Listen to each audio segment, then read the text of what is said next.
Assalamualaikum warahmatullahi wabarakatuh. Alhamdulillah, salatu wassalamu ala rasulillah wa ala alihi wa sahbihi wa mawalah, amma ba'du. Alhamdulillah kita bisa kembali bergabung untuk bersama-sama mengkaji kitab Risalah Ahlus Sunnah wal Jamaah. Pada pertemuan yang lalu kita sudah membahas dua golongan faham keagamaan yang muncul di tanah Jawa pada sekitar tahun 1330 Hijriah atau 1912 Masehi, yakni golongan salaf dan juga golongan modernis yang terinspirasi dari pandangan Muhammad bin Abdul Wahhab. Nah, pada bagian ini kita akan lanjutkan untuk membahas golongan-golongan lain yang juga lahir muncul di sekitaran pada tahun itu. Namun sebelumnya marilah kita terlebih dahulu hadroh Fatihah kepada Hadratus Syekh Kiai Haji Hasyim Asy'ari. Ila hadratin Nabil Mustafa Sayyidina Muhammadin sallallahu alaihi wasallam, ila jami syaikhina wa syuyukhi masyayikhina, khususan ila sahibi hadhihi risalah. Al-Fatihah. A'udzubillahi minasyaitonir rajim. Bismillahirrahmanirrahim. Alhamdulillahirabbil alamin. Arrahmanirrahim. Maliki yaumiddin. Iyyaka na'budu wa iyyaka nasta'in. Ihdinas siratal mustaqim.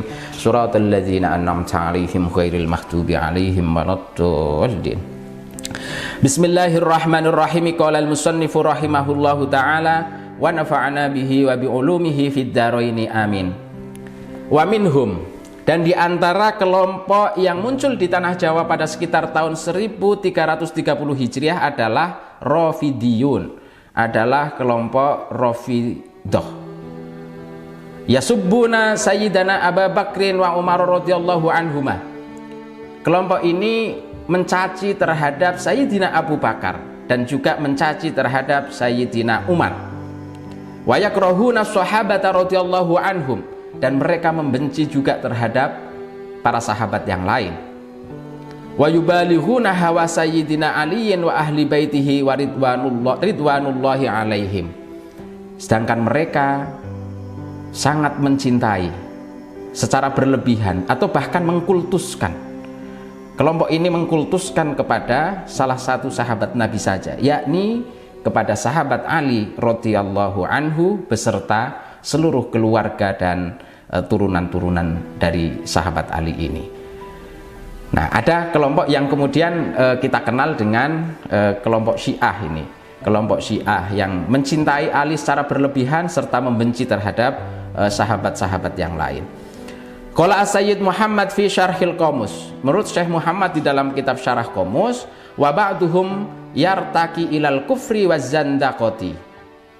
Menurut Imam Muhammad, Sayyid Muhammad, ini di antara kelompok ini bahkan ada yang sampai mereka pada taraf kafir ataupun zindik.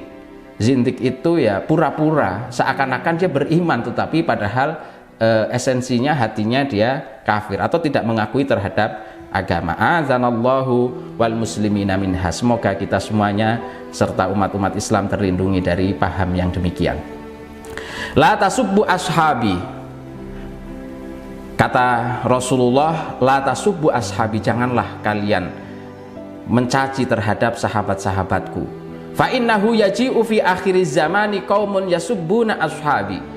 Kenapa? Karena nanti pada akhir zaman akan muncul kelompok yang mereka akan mencaci terhadap sahabat-sahabatku.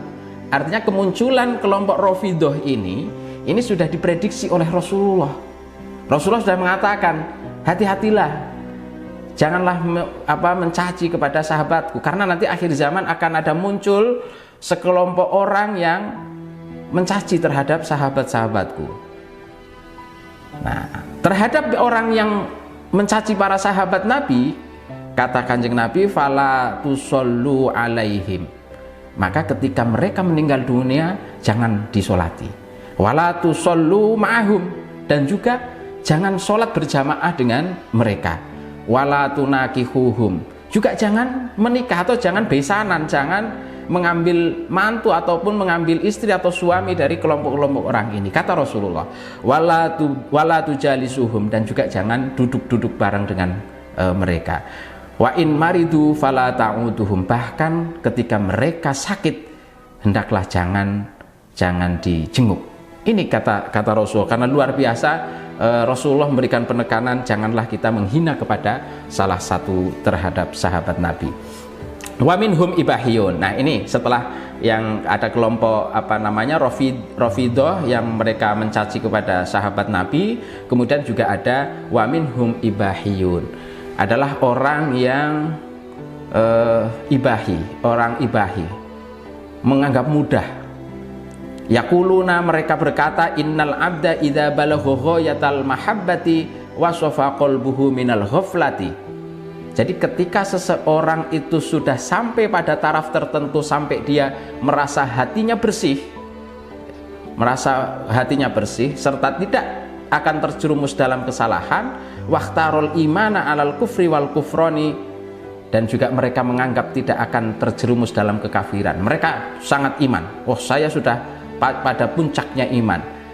Bagi kelompok ini, kalau orang yang sudah mencapai derajat ini, saqata anhul amru wan nahyu, maka sudah tidak ada lagi kewajiban dan juga perintah. Tidak ada kewajiban, tidak ada larangan. Mereka boleh berbuat apa saja. Ini kan sangat sesat. Ada kelompok yang mengatakan orang kalau yang sudah pada derajat tertentu, karena bersihnya hatinya, maka dia tidak ada kewajiban dan juga tidak ada larangan. Wala yudkhilhullahu an-nar birtikabil kabairi. Subhanallah, bahkan bagi kelompok mereka, kalau di antara orang yang begini ini melanggar dosa besar, ini tidak akan dimasukkan ke neraka oleh Allah Subhanahu wa taala. Makanya ini kadangkala di masyarakat juga kita melihat ada yang sudah menganggap dirinya sama dengan Nabi, sama bersihnya hatinya seperti para wali-wali, maka kemudian nikah juga kemudian lebih dari 4, padahal kita dibatasi 4. Mereka menganggap sudah tidak ada larangan bagi saya mau ngambil berapapun. Nah, ini mereka sampai sedemikian itu. Bagi mereka yang penting adalah di dalam beribadah itu cukup yang penting memperbaiki akhlak. Ya, wa takunu ibadatuhu at-tafakkura wa tahsinal akhlaqi al-batinati. Bagi mereka, kalau ibadah itu cukup dengan merenung, kontemplasi, seakan mengheningkan cipta, serta juga berbuat baik kepada orang lain. Ini yang mereka anggap yang dianggap dengan kelompok ibahi. Kemudian dikatakan qala Sayyid Muhammad fi Syarhil Ihya, dikatakan oleh Syekh Sayyid Muhammad dalam syarahnya Ihya, wa hadza kufrun wa zandaqatun wa dolalatun. Kelompok ini jelas adalah kelompok yang sesat, kelompok yang kafir, dan mereka zindik, tidak memiliki agama atau berpura-pura beragama tapi sebenarnya tidak beragama.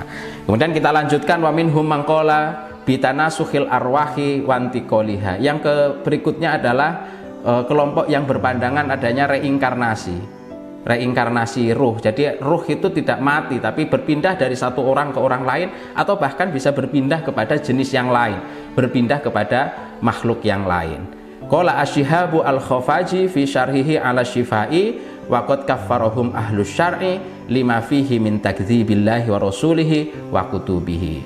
Menurut Syekh Syihab Al-Khafaji, bahwa kelompok yang meyakini reinkarnasi ini, mereka sepakat para ahlus syara' ini menganggap ini adalah orang-orang kafir. Kenapa? Karena mereka telah membohongi Allah, membohongi Rasul, dan juga membohongi kitab-kitabnya Allah. Itu kemudian dilanjutkan oleh Hadratus Syekh pada pembahasan berikutnya. Masih kelompok yang berikutnya adalah wa minhum man qala bil hululi wal ittihadi. Kelompok yang berikutnya adalah kelompok hulul. Mereka konsep Tuhan itu bersemayam di dalam diri manusia, wal ittihadi, dan Tuhan bersatu di dalam diri manusia. Bedanya hulul itu, kalau hulul masih bisa dibedakan antara Tuhan dengan manusia, Tuhan hanya bersemayam tapi masih bisa dibedakan. Sedangkan kalau al-ittihad itu sudah menyatu, Tuhan ya saya ya Tuhan, tidak ada bisa dibedakan. Nah,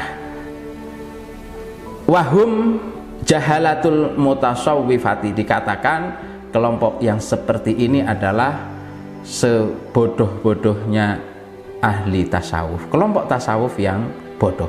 Wa yaquluna innahu ta'ala al-wujudul mutlak, bahwa Allah itu wujud mutlak. wa inna ghairahu la yattasifu bil wujudi aslan. Sedangkan selain Allah tidak berwujud sama sekali. Ini luar biasa. Jadi kalau yang dianggap wujud hari ini itu ya semuanya dikatakan sebagai Allah, sebagai Tuhan. Ini kan sangat berbeda dengan apa yang selama ini kita yakini. Hatta idza qalu al insanu maujudun, sehingga ketika dikatakan bahwa manusia itu maujud, fa maknahu anna lahu ta'alluqan bil wujudil mutlaqi. Yang ada adalah bukan kemudian manusia ini wujud, tapi sekedar bersambung ta'alluq dengan wujud mutlak, yakni Allah Subhanahu wa taala. Nah, inilah beberapa kelompok yang dipotret oleh Hadratus Syekh pada sekitar tahun 1330 Hijriah atau pada sekitar tahun 1912 Masehi. Ada beberapa kelompok, ada kelompok yang meyakini hulul, menyatunya, bersemayamnya Allah di dalam diri manusia. Kemudian ada juga kelompok yang mengatakan adanya, meyakini tanasuh, reinkarnasi ruh. Kemudian juga ada kelompok yang menganggap ketika seseorang itu sudah mencapai pada derajat tertentu maka tidak lagi ada kewajiban larangan. Ini kelompok Ibahi. Dan kemudian juga tadi di awal kita ada kelompok Rafidah, kelompok Syiah Rafidah. Mereka yang membenci, mencaci dan tidak bisa menerima terhadap sahabat-sahabat yang lain, hanya mengkultuskan kepada sahabat Ali radhiyallahu anhu. Demikian pada pertemuan ini kita cukupkan terlebih dahulu sampai di sini, dan insya Allah pada pertemuan berikutnya kita masih akan melanjutkan pada pasal ini, masih tetap pada pasal ini. Hadratus Syekh akan memberikan beberapa penekanan tentang kesalahan, tentang dianggap kafirnya orang-orang yang berpandangan seperti tadi disampaikan dalam kelompok-kelompok tertentu. Oleh karenanya di bagian paling akhir kami berpesan, belajarlah dan bergurulah dari orang-orang yang jelas keilmuannya.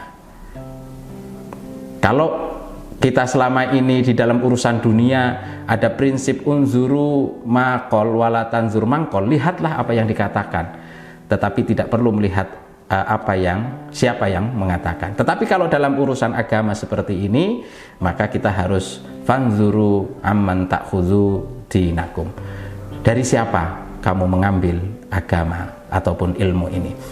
Oleh karenanya mudah-mudahan Allah Subhanahu wa taala memberikan rahmat ridhonya kepada kita semuanya. Amin. Allahumma amin. Marilah kita akhiri bersama dengan membaca kalimah tahmid. Alhamdulillahirabbil alamin. Wallahul muwaffiq ila aqwamit thoriq. Wassalamualaikum warahmatullahi wabarakatuh.